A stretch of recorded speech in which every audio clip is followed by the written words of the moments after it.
미국과 이란 간의 긴장이 최고조에 달한 이후 군사 전문가들은 중동에 배치된 미군 규모가 막대함에도 불구하고 그 규모만으로는 도널드 트럼프 대통령이 추구하는 거대한 야망을 완전히 실현하기에는 여전히 부족하다고 일찌감치 경고해 왔습니다.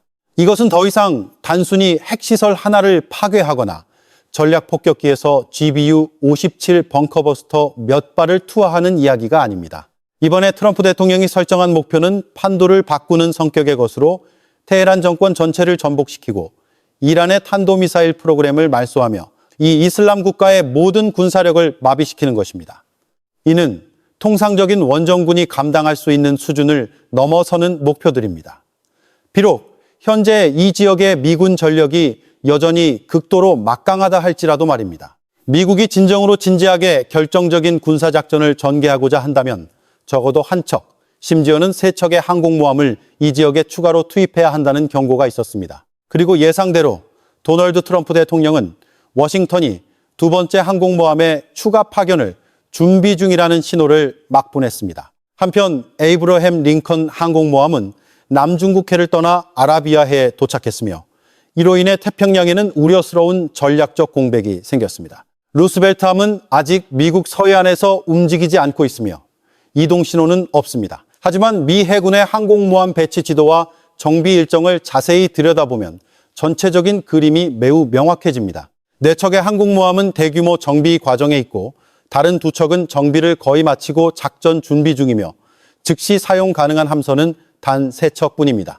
제럴드 포드호는 카리브해, 조지 워싱턴호는 일본에 주둔 중이며 에이브러햄 링컨호는 아라비아해로 이동했습니다. 하나의 군사적 체스판이 마련되었고 각 함선은 도널드 트럼프 대통령의 손에 있는 전략적 말입니다. 결정적인 공격을 준비하는 상황에서 미군의 전략은 이란 서쪽에 항공모함 한 척을 추가로 배치하는 방향으로 향하고 있습니다. 분석가들이 주목하고 있는 이름은 바로 조지, H, W, 부시 항공모함입니다. 이 함선은 정비 후 훈련 단계를 막 마쳤으며 현재 보급과 재무장을 위해 버지니아 항구로 복귀했습니다. 만약 조지 부시호가 오늘이나 내일 출항한다면 대서양을 건너 지브롤터 해협을 통과하고 동지 중해로 진입하는데 약 15일이 소요될 것입니다. 이 위치는 서쪽에서 이란 영토로 화력을 투사할 수 있게 해줍니다. 이 시나리오는 전략적인 집개발 형태를 만들게 됩니다. 동쪽의 아라비아해에서 한 척의 미 항모가 서쪽의 지중해에서 또 다른 한 척이 이란을 양방향에서 압박하는 것입니다. 그러나 만약 도널드 트럼프 대통령이 일본에 있는 조지 워싱턴호를 이동시키는 것만으로 충분하다고 생각한다면 이는 명백히 위험한 결정입니다. 이는 중국과의 긴장으로 들끓고 있는 남중국해, 대만 해협, 동중국해에서 미 항모의 존재감을 완전히 거두는 것을 의미합니다. 이러한 행동은 미국이 태평양에서의 존재감을 스스로 약화시키는 동안 베이징에게 영향력을 확장할 전략적 기회를 만들어주는 것과 다름없습니다. 뿐만 아니라 만약 조지 워싱턴호가 정말로 일본에서 아라비아해로 이동한다면 그 여정은 예멘의 후티 반군이 통제하는 지역인 바브엘 만데부 해협을 통과해야만 합니다. 그리고 이미 너무나 명백하듯이 이 세력은 국제법을 준수하지 않으며 누구의 허가도 필요로 하지 않습니다. 만약 그들이 미 항모의 존재를 발견한다면 경고 한마디 없이 즉시 발포할 수 있습니다. 이는 엄청난 위험입니다. 한 번의 잘못된 행보는 압박작전을 해군 재앙으로 바꿀 수 있습니다. 이란을 겨냥한 대규모 군사작전을 개시하기 위한 선결 조건은 절대적인 제공권 우위이며 미국은 그 누구보다 이를 잘 알고 있습니다. 전략 분석에 따르면 미국은 이 지역에서 최소 2척의 항공모함을 운용해야 합니다. 각 항모는 약 60대의 전투기를 탑재할 수 있으므로 총 120대가 됩니다. 동시에 이스라엘은 약 120대의 전투기를 추가로 투입할 준비가 되어 있어 총 240대로 늘어납니다. 여기서 그치지 않고 요르단, 키프로스 공화국, 카타르는 각각 40에서 50대의 전투기를 제공할 수 있습니다. 영국 또한 유로파이터 타이푼 전투기를 이 지역으로 이동시키기 시작했으며 프랑스는 6대에서 12대의 라팔 전투기를 지원하겠다고 발표했습니다. 모든 전력을 집결시킨다면 미국 주도 연합군은 약 400대의 전투기를 동원할 수 있으며 이는 최고조 단계에서 하루에 최대일 영해의 공습 임무를 수행할 수 있는 능력입니다. 첫 번째 공격은 무기고나 상설기지가 아닌 권력의 중심부를 직접 겨냥할 것입니다. 최고 지도자, 혁명수비대, 고위지휘관, 준군사 조직, 군지도부, 고위정치 경찰, 의회, 헌법수호위원회, 그리고 전문가 회의까지 포함됩니다. 이는 참수작전 전략으로 이란의 모든 지휘체계를 단 몇 시간 만에 무력화시키는 선제 타격입니다.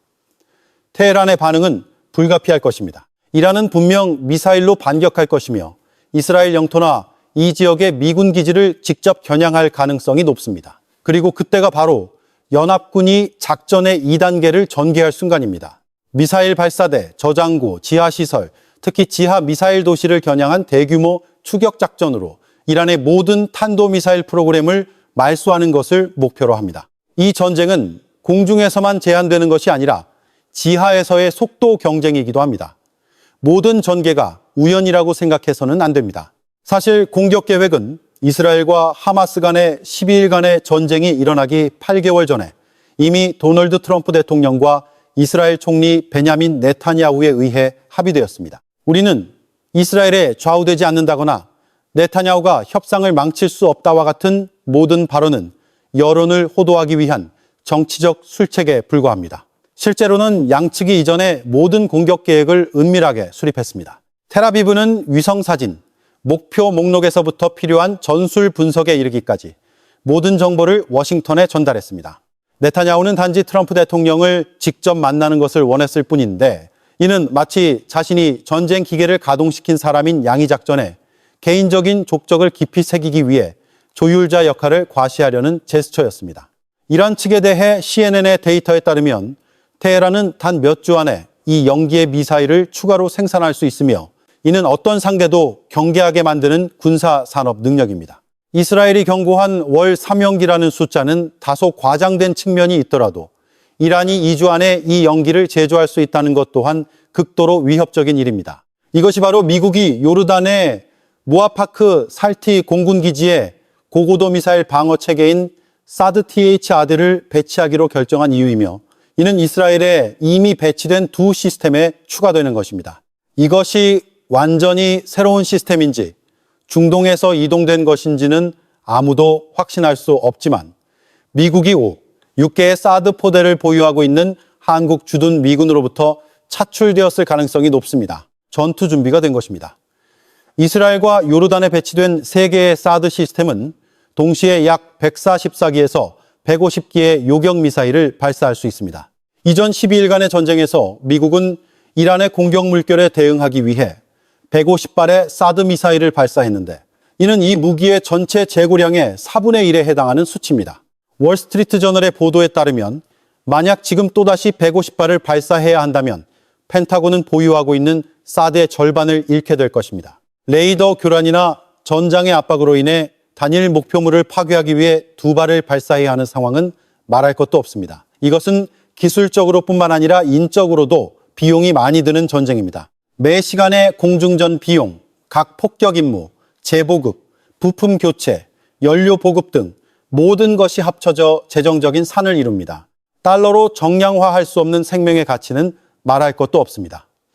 현재 미국은 연간 약 96기의 사드 미사일만 생산할 수 있습니다. 그러나 전쟁 위기가 고조되는 상황에서 워싱턴은 생산량을 연간 400기까지 늘리고자 합니다. 하지만 그 생산량에 도달하더라도 실제 배치와 전략 비축 창고에 저장하는 것은 적어도 2030년까지 기다려야 할 것입니다. 이는 이 기간 동안 방어력이 여전히 매우 취약하다는 것을 의미합니다. 한편 조지 H.W. 부시항공모함이 이끄는 두 번째 해군 공격단은 극도로 값비싼 요격 미사일인 SM-3를 장착한 구축함들을 대동할 것입니다. 이것은 해군 표준의 고고도 방어 미사일로 한 발당이 500만에서 800만 달러에 달합니다. 동행하는 전함의 무기 대부분은 SM-3와 토마호크로 구성되겠지만 최우선 순위는 여전히 지상의 사드 시스템과 긴밀하게 협력하여 이스라엘에서 요르단에 이르는 지역 전역에 촘촘한 방공망을 형성하도록 배치된 SM-3입니다. 현재 미국과 이스라엘의 방어 계획은 이란이 동시 발사할 경우 최대 약 400기의 미사일을 요격하는 것을 목표로 합니다. 그러나 그중 50기만 방공망을 뚫고 들어와도 그 결과는 매우 심각할 것입니다. 기지가 파괴되고 생명이 위협받으며 연합군의 불침 이미지는 심각하게 손상될 것입니다. 만약 대규모 공습이 이란의 미사일 비축량을 완전히 파괴하지 못하고 테헤란이 여전히 반격 능력을 유지한다면 미국의 요격무기 비축량 또한 빠르게 소진될 것입니다.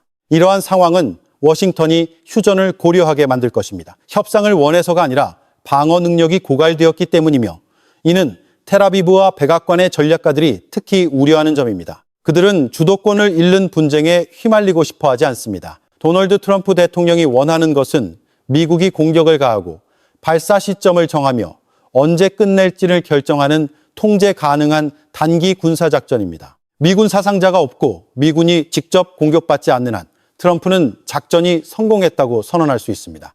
메시지를 보내고 힘을 과시한 후 철수하고 제재와 고전적인 경제적 봉쇄 전략을 재개하기 위한 과시용 작전입니다. 트럼프에게 전쟁의 속도를 제어하는 것 또한 승리의 일부입니다.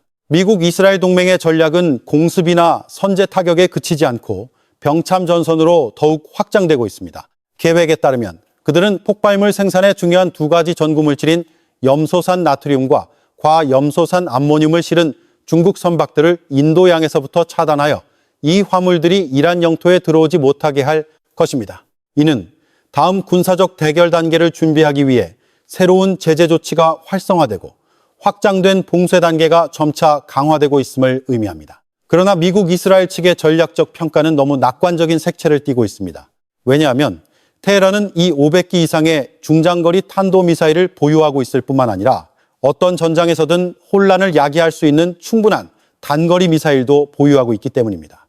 이란의 반격 화력에 대한 우려 수준은 미국이 카타르의 알 우데이드 기지의 방어 시스템을 서둘러 조정하게 만들었습니다.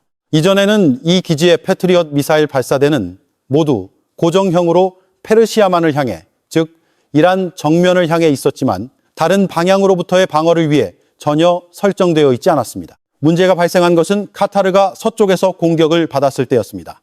기지의 지휘관들은 우리 시스템은 360도 회전하지 못합니다. 발사대가 동쪽만 향하고 있어서 제때 대응하지 못했습니다라고 인정해야 했습니다. 이는 전술 배치상의 치명적인 허점이며 미국이 여러 방향에서 동시에 발생할 수 있는 장기전에 진정으로 대비되어 있지 않다는 명백한 증거입니다. 현재 카타르 주둔 미군의 방공 미사일 시스템은 이동식 발사대에 배치되었으며 이는 명백한 전술적 변화입니다. 목표는 기동성을 강화하여 방어 부대가 전장 상황에 따라 여러 위치 사이를 신속하게 이동하며 다양한 목표물을 유연하게 보호할 수 있도록 하는 것입니다. 이러한 움직임은 워싱턴이 이란이 걸프 지역의 방공 시스템을 아마도 UAV 부대를 통해 주도적으로 공격할 시나리오를 심각하게 고려하고 있음을 보여줍니다.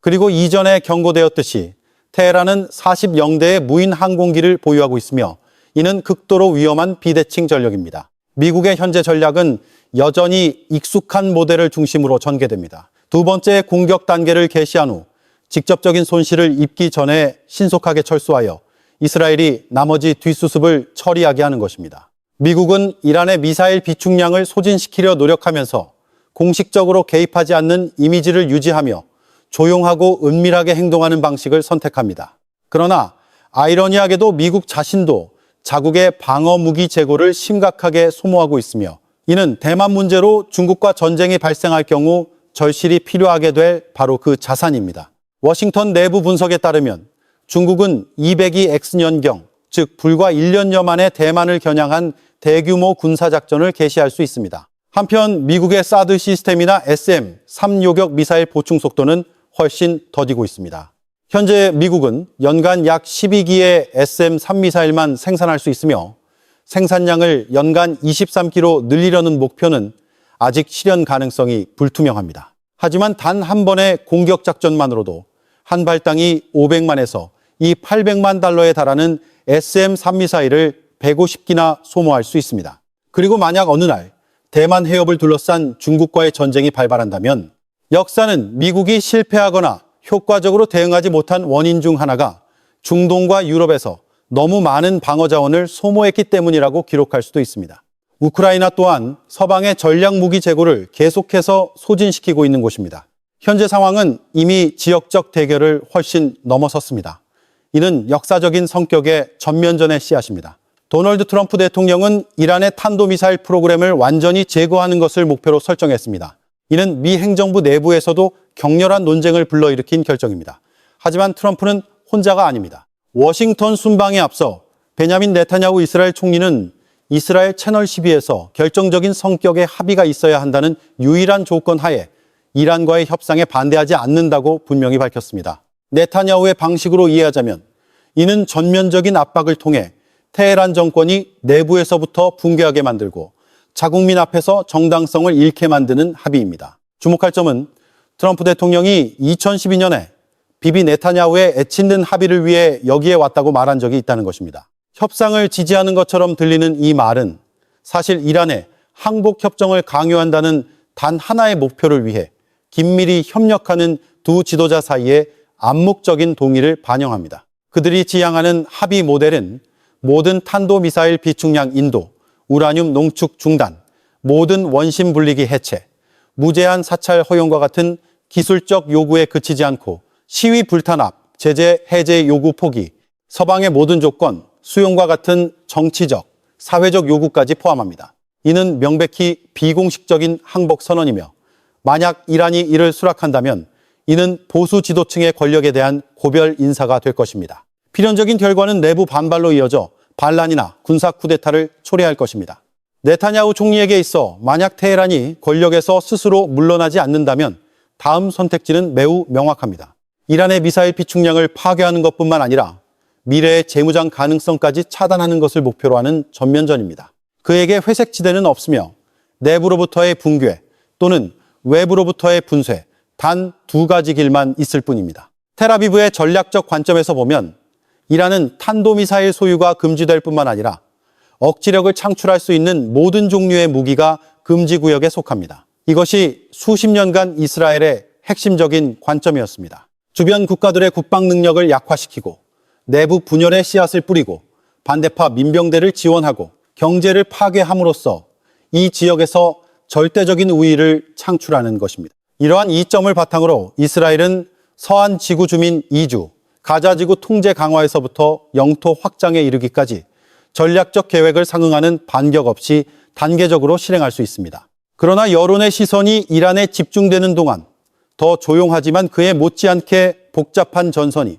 아프리카에서 서서히 형성되고 있습니다. 수단, 소말릴란드와 같은 국가들이 외부 세력의 새로운 놀이터가 되고 있는 아프리카입니다. 주목할 점은 최근 로이터가 발표한 보고서에 따르면 수단, 리비아, 이집트가 접하는 사막 지역인 동부 우에이낫에서 이상한 활동들이 벌어지고 있다는 것입니다. 대부분의 서방 언론이 아프리카의 변동에 대해 거의 침묵하는 동안 뉴욕타임스가 갑자기 이집트가 동부 우에이낫에 비밀기지를 두고 있다고 대대적으로 보도했습니다. 사실 이 지역은 군사 분석가들이 수개월 동안 면밀히 주시해온 곳입니다. 동부 우에이낫은 비밀 장소가 아닙니다. 지난 3, 4개월 동안 여러 독립적인 소식통들은 수단의 신속 지원, 군 RSF에 대한 공격이 이 지역에서 시작된 징후가 있음을 확인했습니다. 신속 지원군의 보급선이 리비아를 통과하여 병참 차단을 용이하게 하기 때문입니다. 초기 보고는 1년여 전부터 나왔지만 이제 와서야 주류 언론이 이를 다루기 시작한 것은 서방이 정보를 선택적으로 다루는 방식의 불일치를 보여줍니다. 이란은 단지 여론의 눈을 가리는 장막에 불과하고 진짜 체스판은 아프리카에 차려지고 있는 것일까요? 유사한 상황이 로이터 통신에서도 벌어지고 있습니다. 로이터는 최근 베니샹굴 지역의 맹맹시에 있는 신속지원군의 군사 캠프에 대한 정보를 공개했지만 독립분석 소식통들은 이미 4개월 전부터 이 지역이 UAE가 신속지원군을 은밀히 지원하는 전략적 요충지라고 경고해왔습니다. 주목할 점은 수단 군부가 비난의 목소리를 냈을 뿐만 아니라 사우디아라비아, 에리트레아, 소말리아, 수단, 알제리를 포함한 5개국이 UAE의 역할에 대해 직접적으로 비판했다는 것입니다. 로이터의 내용이 새로운 것은 아니지만 주목할 점은 이 지정학적 그림 뒤에 숨겨진 전략적 목표입니다. 미국은 두 개의 중요한 해협인 바브엘 만데부와 호르무즈를 통제하는 것을 목표로 하고 있습니다. 이스라엘의 전략적 지원을 받아 이스라엘은 소말릴란드의 군사 기지를 배치하는 핵심 역할을 맡고 에리트레아, 에티오피아, 수단에서의 존재감을 강화하여 홍해에서 동아프리카 내륙까지 이어지는 전략적 완충지대를 설정할 것입니다. 로이터가 확인한 새로운 정보는 맨캠프에 주둔하는 병력 수입니다. 약 4,500명의 신속지원군 전투원과 함께 에티오피아와 남수단에서 온 500명의 용병이 있습니다. 이곳에 에티오피아군이 주둔하는 것은 단순히 신속지원군이 수단 군부를 이기는 것을 돕기 위함이 아니라 수단 영토 깊숙이 진격하려는 계획의 서막이기도 합니다. 전략적 목표는 아소사에서 쿠무크까지의 회랑 통제, 쿠무크 공항 점령, 담진으로 진격, 그리고 카살라 공항, 동명의 댐 근처에 위치한 카멜지르바 공항과 같은 주요 거점 접근을 포함합니다. 다음 핵심 목표는 이 지역 수력의 중심인 로제이레스 댐과 분쟁 지역인 알파샤가입니다. 계획은 수단 영토 내에 신속지원군과 에티오피아군 간의 혼성 군사 완충지대를 설정하는 것입니다. 이집트 측의 군사적 개입, 특히 대에티오피아 르네상스 댐을 겨냥한 상륙작전에 대한 방어벽을 만드는 것입니다. 현재 아소사 공항은 대에티오피아 르네상스 댐 주변에 공중 방어 벨트를 구축하기 위한 전용 UAV 기지로 격상되고 있으며 댐은 거기서 불과 100km도 안 되는 거리에 있습니다. 아프리카의 뿔 지역은 이란 전선과 병행하는 전략적 체스판으로 떠오르고 있습니다. 그리고 만약 이란이 먼저 처리된다면 바로 이곳이 강대국들이 통제력을 집중할 다음 전략적 전선이 될 것입니다. 이란의 탄도미사일 보유량이 500기에서 약 1년기, 심지어 500기로 줄어들고 이란이 사방에서 포위될 때 미국과 이스라엘은 후방의 반격에 대한 두려움 없이 바브엘 만데브 해협에 대한 전면적인 통제 체제를 구축할 여유를 갖게 될 것입니다. 이는 단순한 군사 전술이 아니라 중국에서 유럽으로 가는 핵심 무역로를 통제하고 걸프 지역에서 동아시아로 흐르는 석유 자원을 조종하며 혼돈을 통한 안정화라는 그림자 아래 전 지역에 대한 통제권을 유지하려는 깊고 넓은 지정학적 전략의 일부입니다. 이 전략은 단지 이란만을 겨냥하는 것이 아니라 전 지역을 약화시키고 이집트에 압력을 가하며 사우디아라비아를 분열시키고 이 지역의 모든 국가를 분열 상태로 몰아넣는 것을 목표로 합니다. 에리트레아, 수단에서 소말릴란드에 이르는 아프리카의 뿔 지역은 이 지역 군사 전문가들이 면밀히 주시하고 있는 깊은 지정학적 전선입니다. UAE가 신속 지원군에 대한 군사적 지원이나 에티오피아 정부와의 연관성에 대한 모든 비난을 계속 부인하고 있지만 그들의 반응은 이것이 민감한 문제임을 명확히 보여줍니다. 로이터 기사에서 UAE가 아소사 공항과 국경의 군사 캠프에 직접 자금을 지원했다는 정보기관의 비난에 대해 질문받았을 때 아부다비 측은 우리는 그 문제에 대해 아무것도 모른다고 답했습니다. 그들의 부인은 무죄의 표시가 아니라 그러한 행동이 비난받을 만한 일임을 인지하고 있다는 신호입니다. 현재 아프리카의 뿔의 현장 상황은 이란에서 벌어지고 있는 일 못지않게 극도로 복잡하고 긴장감이 넘칩니다. 이 두 전선은 긴밀하게 연결되어 있으며 이란이 무력화되면 동아프리카가 다음에 거대한 체스판이 될 것입니다. 공군, 해군, 지상군이 대규모로 배치되고 있습니다. 동시에 아제르바이잔, 투르크메니스탄, 아르메니아의 상황 또한 위험한 변화를 보이며 유라시아 아프리카 접경 지역 전체가 심각한 재분극 시기로 접어들고 있음을 예고하고 있습니다.